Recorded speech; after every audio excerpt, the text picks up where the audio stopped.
کیا گئی دنیا سے، تو لگتا ہے کہ ایک دور کا، ایک صدی کا خاتمہ ہو گیا. کیا زبردست ان کی کہانیاں تھیں، کیا زبردست ڈرامے تھے، آج تک ذہن پر ثبت ہیں.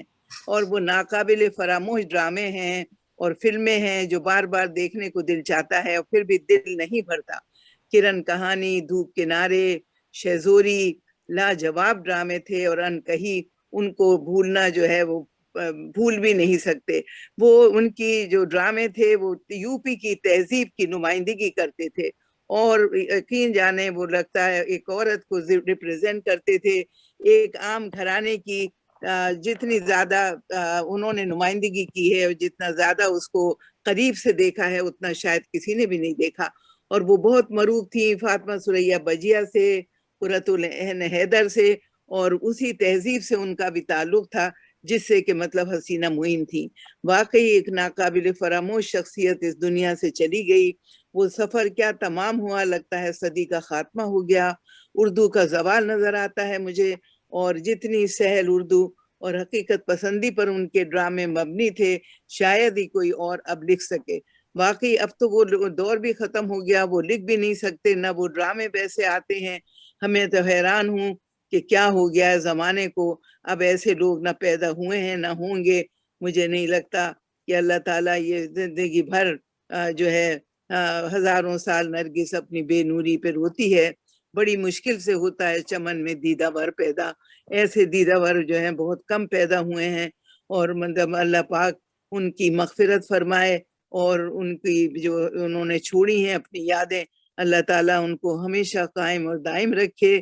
میں نیلوفر عباسی بہن سے ضرور متاثر ہوئی تھی بہت، بچپن سے لے کے آج تک چھوٹی جب وہ بچوں کے پروگرام میں آتی جب سے میں انہیں جانتی ہوں، اور ان کی بھی جو ڈرامہ میں کام کیا ہے وہ بے مثال ہیں.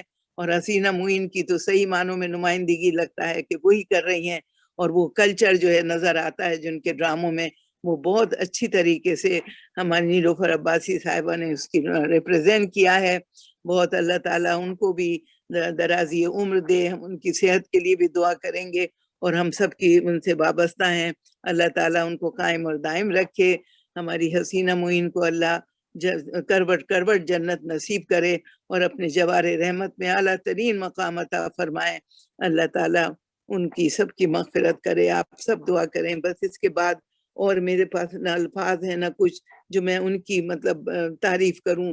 حسینہ معین کی کیا حال تھا، سمجھ میں نہیں آتا تھا کس طرح دعا بہترین، اتنا مزاح، اتنا شستہ مذاق ہوتا تھا. اور عورت کی جتنی نمائندگی انہوں نے اپنی ڈراموں میں کی ہے، لگتا ہے ہم اسی گھر میں کھڑے ہیں اور ہم اسی سے گزر رہے ہیں. وہ میں ہوں، وہ کردار جو ہے اندر کھڑا ہے جو ان کے ڈراموں میں اور ان کی تحریروں میں، اس کو دیکھ کے واقعی بہت خوشی ہوتی ہے، اور لگتا ہی نہیں کہ یہ کوئی ڈرامہ ہے، یہ حقیقت پسندی نظر آتی ہے اس میں. اس کے بعد اس کے ساتھ ہی میں مختصر اپنا یہ ختم کرتی ہوں. آپ لوگوں کا سب کا شکریہ بہت بہت، اور میرا سلام سب کو. اللہ حافظ. اللہ حافظ. درست درست. چلیے ہم آگے چلتے ہیں، سلسلہ آگے بڑھاتے ہیں، اور اب میں روحی خان صاحبہ آپ سے گزارش کروں گا آپ کے خیالات سننے کے لیے. روحی خان صاحبہ. السلام علیکم. میں وہی جتنے ہمارے جو شریک محفل ہیں سب نے سے اتفاق کرتی ہوں، جو انہوں نے حسینہ معین کے بارے میں بہت کچھ کہا. مجھے دوبارہ کچھ کہنے کی ضرورت ہی نہیں ہے. مجھے اتنا یاد ہے کہ حقیقت کی عکاسی جو ان کا ہر ڈرامہ کرتا تھا، اور فیملی بانڈ اور اجتماعی اتحاد کی جو عکاسی ہوتی تھی، وہ they are really affected most of our family. وہ ہم بہت مس کریں گے. صحیح فخر صاحبہ کہہ رہی ہیں کہ ہم مس کریں گے. واقعی میں ایسی پیور جس ہے نا اوتھینٹک خیالات اور وہ جو کہانیاں، وہ ہمیں اب ہم ان سے محروم ہو گئے ہیں. اور دوسری یہ ہے کہ میں زیادہ سے زیادہ کوشش میری یہی ہے، اور میں منتظر ہوں کہ میں نیلوفر عباسی سے فرسٹ ہینڈ نالج کی لینے کی کوشش کروں. اس لیے میں ریپیٹیشن کرنے کی مجھے کوئی ضرورت نہیں ہے. میں آپ سب سے متفق کرتی ہوں، اور ایک بات ضرور کرتی ہوں کہ ان کے ڈراموں میں تنہائیاں اور انکہی جو شادیوں کا جو ہوتا تھا ایک پورا دکھاتے تھے امیج، سو افیکٹو، اور وہی رجحان اور وہی سب کو خوشیاں دیتا تھا پوری فیملی میں. اس لیے ہر کوئی بیٹھ کے مل کے فیملی کے ساتھ بیٹھ کے دیکھنے کو دل چاہتا تھا کہ جیسے شادیاں ہو رہی ہیں، ایسا لگتا تھا لائیو ہو رہا ہے پروگرام، سب کچھ لائیو دکھایا جا رہا ہے. اور میں صدر صاحبہ سے سب سے آخر میں یہ مشکور ہوں ان کی کہ آج انہوں نے ایک مجھے بہت اچھا لیسن دیا، اور وہ میں ہمیشہ اپنے پلے باندھ کے رکھوں گی. ہم ہمیشہ سنا کرتے تھے ہم بوڑھے ہو گئے ہیں لیکن دل جوان ہے، لیکن اسپرچولی لیسن آج مجھے نیلوفر عباسی، محترمہ نیلوفر عباسی نے دیا. کہتی ہیں کہ حوصلے بلند، دل جوان تو ہوا، that physically I will take it, لیکن spiritually she lifted me up really. روحانی طور پر she boosted my ایمان also کہ یہ حوصلے بلند ہوں تو ہم بہت کچھ کر سکتے ہیں ایون 90-80 کی ایج میں یا 90s میں. سو انشاءاللہ دعا میں یاد رکھے، اور حسینہ معین کے لیے بہت سی مغفرت کی دعا. السلام علیکم. بہت بہت شکریہ روحی بہن. سلمان صدیقی اگر آپ موجود ہیں تو آپ سے گزارش ہے کہ آپ اپنے خیالات کا اظہار کریں. جی حاضرین محفل کو آداب. میں بھی بہت زیادہ تو نہیں کہنا چاہوں گا، بس میں ایک عمومی سی بات کروں گا کہ حسینہ معین ہم لوگوں کے لیے کیوں، کم سے کم میرے لیے میری سوچ میں کیوں بہت اہم ہے. میرے نظر وہ اس لیے اہم ہے کہ وہ ہماری جو ایک مشترکہ میراث ہے، زیادہ تر لوگ جو اس کال پہ موجود ہیں پاکستانی ہونے کی، اور ایک جو لفظ کبھی کبھی استعمال کیا جاتا ہے پاکستانیت. تو پاکستانیت یا کسی بھی ملک کا کلچر ڈیفائن کرنے کے لیے جو چیزیں چاہیے ہوتی ہیں، اس میں سب سے پہلے آپ کو ایک مشترکہ کہنا چاہیے ایکسپیرینس سے جب آپ گزرتے ہیں تو وہ آپ کی قومیت، ہماری کیس میں پاکستانیت کو ڈیفائن کرتی ہے. اس میں چیزیں آ جاتی ہیں جو کہ سب لوگ ایک ساتھ ایکسپیرینس کرتے ہیں. سیاست، جس تعلیمی نظام سے گزرا جاتا ہے، اس کے جو نوانسز ہوتے ہیں، زندگیوں پہ مذہب کا اثر یا نہیں عمل دخل یا نہ عمل دخل ہونا، مشاہیر اس زمانے کے یا اس ماحول کے مشاہیر جن کو کوریج ملتی ہے ان کے بارے میں. یعنی مقصد یہ کہ آپ سب کو شامل کریں، اور پھر آخر میں سب سے زیادہ ضروری کردار میڈیا. تو چونکہ پاکستان میں بہت عرصے تک منوپلی رہی، اس وجہ سے کچھ چیزیں ایسی ہیں جس میں سب ایگری کرتے ہیں، کیونکہ میڈیا صرف ایک ہی اسٹیٹ چینل کے پاس تھا. اور آئی ایم شیور جن ملکوں میں ایسا ہی تھا کہ میڈیا کنٹرول تھا، تو وہ اس میں صرف اچھی چیزیں اگر دکھائی جاتی تھیں تو سینسرشپ کا دورہ تو آپ کہہ لیں، لیکن آن دی ادر ہینڈ وہ ایک کامن سائیکی کو تشکیل دینے میں بھی میڈیا کا سب سے بڑا ہاتھ. اور میڈیا کے تھرو جو پاپ کلچر ہم تک پہنچا، اگین وہ ہم سب کی پھر مشترکہ میراث ٹھہری، جس میں 50-50 جیسے پروگرام ہو گئے، اسٹوڈیو ہائی ہو گئے، اپنا کیا کہتے ہیں موسیقی کے پروگرام، غزلوں کی ترویج، ہر چیز. اور گانے اگر آپ دیکھ لیں تو اس میں پاپ میں بھی اگر دیکھیں، اگین جس کو میڈیا نے ترویج دی وہ ہماری پاکستانیت کا حصہ بنتے چلے گئے. وائٹل سائنس ہو جائیں، نازیہ حسن ہو جائیں. تو اس لیے یہ لوگ بہت ضروری ہے ہمارے لیے، کم سے کم میری جنریشن کے لیے. آئی ایم شیور کافی ساری 2-3 جنریشنس کا ان لوگوں نے احاطہ کیا ہوا ہے. انور مقصود جیسے لوگ، فاطمہ سریا بجیا جیسے لوگ اس لیے بہت زیادہ اہم ہے کیونکہ ہماری ایک بالکل بیسک شناخت سے لوگ جڑے ہوئے ہیں میرے نزدیک، اور وہ شناخت ہمارا پاکستانی ہونا. اسی لیے حسینہ معین کا نام اس قدر ضروری ہے اور اس قدر اہم ہے، اور یہ نقصان ہمارے لیے بہت بڑا ہے. ویسے تو اگر دیکھا جائے تو پچھلے 10-15 سالوں میں یا 20 سالوں میں انہوں نے اس طرح کا ڈرامہ نہیں لکھا. کچھ تو ان کی بیماری اور کچھ حالات ہی بدل گئے تھے، اور میڈیا پہ اب وہ منوپلی نہیں رہی تھی. لیکن اس سے پہلے جو چیزیں جب ایک کامن تھیں اور جب انہوں نے لکھی تو وہ ہمارے کلچر کو فروغ دیتے ہوئے، اگین کیونکہ ایک ہی چینل تھا اور معیاری چینل تھا، معیاری کام ہوتا تھا، تو اس میں معیار سب نے اپنا اپنا برقرار رکھا ہوا تھا. تو رائٹر نے بھی اپنا معیار بہت اونچا رکھا تھا. اس وجہ سے ہمیں ایسے ایسے ڈرامے ملے اور ان کی ایسی ایسی تشکیلیں ملیں جن کو ہم آج بھی یاد کرتے ہیں. تو میرے نزدیک تو ان کا جو کنٹریبیوشن ہے پاکستانیت کی طرف وہ بھی بہت اہم ہے. اور اس کے علاوہ جو آپ لوگوں نے جن چیزوں پہ روشنی ڈالی ہے وہ بھی بہت خوب ہے، بہت اہم ہے. اور اب میں تو خود نیلوفر صاحبہ کو سننا چاہوں گا کیونکہ ان کا تو ذاتی تعلق تھا، تو اس حیثیت سے جو وہ بات کریں گے.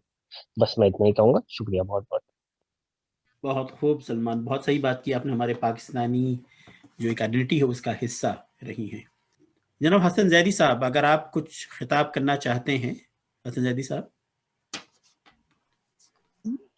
جی بس میں بھی سب لوگوں سے متفق ہوں، جو ان کے بارے میں کہا گیا وہ ایک عظیم شخصیت تھی ہمارے دور کی اور ہماری عمر کے لوگوں کے لیے ایسی شخصیات بڑی مشکل سے ہی پیدا ہوتی ہیں، اور جنہوں نے اپنے اتنے سارے نقوش ہمارے معاشرے پر چھوڑے ہیں، اللہ تعالیٰ ان کی مغفرت کرے. اور کیونکہ میرا کوئی تعلق ان سے رہا نہیں سوائے اس کے کہ ہم نے ان کے ڈرامے دیکھے ہیں اور ان کو اپریشیٹ کہا تھا. تو بہت ہی اچھا ان کا انداز تھا لکھنے کا، اور جو انہوں نے ایک تہذیب کو، میں کہتا ہوں تہذیب کو فروغ دیا. اردو زبان میں جو تہذیب ہے اس کی وہ بہت بڑی نمائندہ تھی، اور اللہ تعالیٰ ان کی مغفرت کرے. اور ہم لوگ سننا چاہیں گے نیلوفر عباسی صاحبہ کو اس سلسلے میں، کیونکہ ان کا تعلق بہت ہی قریبی رہا ان سے. اور بس میں اتنا ہی کہنا چاہوں گا، اور ہم ان کی مغفرت کے لیے دعا کریں. شکریہ. بہت بہت شکریہ سید حسن زیدی صاحب. اب صدر مجلس سے پہلے میں کچھ 2-4 باتیں کر لوں. کئی لوگوں نے باتیں کور کر لیں، اور سچی بات یہ ہے کہ حسینہ معین ہوئی یا طارق عزیز ہوئے، لئیق احمد، قریش پور، یہ وہ لوگ ہیں جنہوں نے ہماری جو یادیں ہیں ان سے وابستہ ہیں، اور یہ ہمارے ساجی ورثہ ہے، ہم سب کی وہ زندگی کا حصہ رہے ہیں. تو یقیناً حسینہ معین کے گزر جانے سے ہم سب کو ایک لگتا ہے جیسے کہ ذاتی ایک صدمہ ہوا ہو. کچھ باتیں ہوئی ہیں یہاں پہ، میں اسی کچھ بات دہراؤں، کچھ اضافہ کر رہا ہوں. ایک یہاں پہ جو ان کی رائٹنگ میں نظر آتا ہے وہ ایک فیمنسٹ، ایک عورت پاور ایک نظر آتی ہے ان پہ، اور ان کے کہانیوں میں عموماً یہ جو ایک تکون نظر آیا کہ بھئی ایک خاتون ہے اور 2 مرد ہیں. یہ تکون ان کی ایک مثلث ایک ہوتا تھا، اور اس میں یہ نہیں تھا کہ وہ دونوں جو مرد ہیں وہ ان میں ایک ولن اور ایک ہیرو ہے، دونوں ہی وہ خیر کے ہوتے تھے، اور لیکن عورت کے پاس پاور ہوتی تھی وہ چوز کر سکے. اور بلکہ زیر زبر پیش میں تو 3 تھے جہاں پہ وہ، لیکن وہ عورت کو پاور ملتی تھی کہ وہ عورت چوز کر کے اسے بتائے. تو ان کے اندر جو میرے خیال میں سب سے بڑی خوبصورتی تھی ان کی، وہ ان کی زبان جو تھی بہت آسان تھی، آسان اردو تھی لیکن معیاری اردو تھی، آسان کے ساتھ ساتھ معیاری تھی. اور ان کے مکالمے جو تھے وہ بہت ہی خوبصورت ہوتے تھے. مکالمے کے جو کریکٹر کے حساب سے وہ مکالمے لکھے جاتے تھے اور بہت موضوع ہوتے تھے. ان کے اردو کے حساب سے میں آپ کو میں نے ذکر کیا ڈرامہ زیر زبر پیش کا. اب یہ دیکھیے کتنا خوبصورت، اس کا ٹائٹل ہی کتنا خوبصورت ہے، زیر زبر پیش. ٹھیک، مطلب اس کے اندر آپ کے، اور اس میں 3 اشخاص کا ذکر ہو رہا ہے جو کہ ایک زیر ہوئے جا رہا ہے اور ایک اوپر یہ زبر ہے اور ایک جو ہے ان کے سامنے پیش ہو رہا ہے. تو زیر زبر پیش بڑا خوبصورت تھا اس میں. تو ایک اور جو ڈرامے کا یہاں ذکر ہوا بچوں کا ڈرامہ رومی کا، وہ اکثر لوگ مس کر دیتے ہیں، لیکن بچپن میں نے دیکھا تھا وہ ڈرامہ رومی، اور غالباً اس میں بھی نیلوفر عباسی صاحبہ تھیں، اور وہ بہت خوبصورت ڈرامہ تھا. ایک بات میں جو سمجھتا ہوں کہ اس زمانے کی ایک بہت عجیب بات تھی، ہم لوگ پی ٹی وی کی تعریف کرتے ہیں، سب کچھ کرتے ہیں، لیکن آپ لوگوں کا بھی شعور دیکھیے. اب یہ 70s کی بات ہو رہی ہے، لوگ جو ہے پروگرام کو آئیڈینٹیفائی کرتے تھے اس کے رائٹر سے. اب دیکھیے اگر آپ اس کے مقابلہ کریں انڈیا میں یا بالی ووڈ میں، کتنے لوگ ہوں گے جو فلمیں دیکھتے ہیں، پسند کرتے ہیں، لیکن رائٹر کو جانتے ہوں.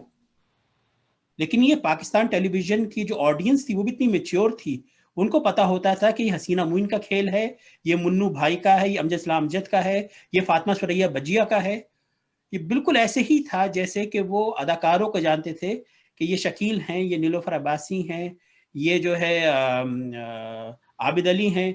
اسی طریقے سے پاکستان کے جو ناظرین تھے وہ ادیبوں کو، مصنفین کو بھی جانتے تھے. یہ بہت میچورٹی کی بات ہے اور اس کو اپریشیٹ کرنا چاہیے. اور تمام اس میں ان کا بھی کنٹریبیوشن ہے، ان رائٹرز کا بھی، کہ انہوں نے اپنے کو لوہا منوایا کہ ہم وہ جانتے تھے کہ بھی لوہا کون. اب یہ دیکھیے وہ زبردستی انڈیا میں بڑی کوشش کی گئی کہ وہ جو سلیم جاوید کا ایک جو پیئر تھا اس کو زبردستی انٹروڈیوس کرایا گیا. پاکستان میں ایسی زبردستی نہیں تھی، پاکستان میں لوگ ویسے ہی جاننے لگے تھے کہ بھائی کون مصنف ہے، اس کے حوالے سے ڈرامے کے جو ہے اس کی مارکیٹنگ ہوتی تھی کہ کون اس کا مصنف ہے. اور ان کے ساتھ ایک اور بڑی زبردست پرسنالٹی یہاں پہ. تو مجھے بس نہیں کہنا تھا ابھی، اور ابھی ہمیں جوائن کیا ہے مسعود قاضی صاحب نے بھی. تو نیلوفر صاحب اگر آپ کی اجازت ہو، مسعود قاضی کو بھی ہم کچھ ان کے اظہارات. ضرور ضرور. تمام ناظرین کو، حاضرین کو السلام علیکم، اور محترمہ نیلوفر عباسی کو خصوصی